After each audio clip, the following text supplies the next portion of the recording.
Hi guys, it's Val Garland here, and these are my beauty routines for Inglot.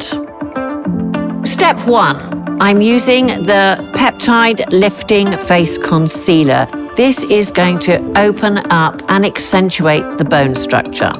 Step 2, I'm taking the Cream Stick Bronzer and also the Cream Stick Blush to contour and blush the face together. Step 3, taking the Velvet Define Lip Pencil, I'm using this to outline the lip shape, and then I'm going to blend it in towards the center of the lips.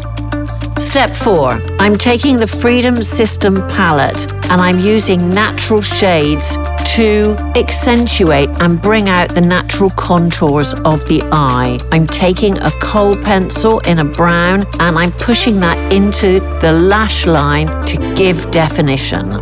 Step 5, using a clear brow soap, brush up those brows for definition and shape.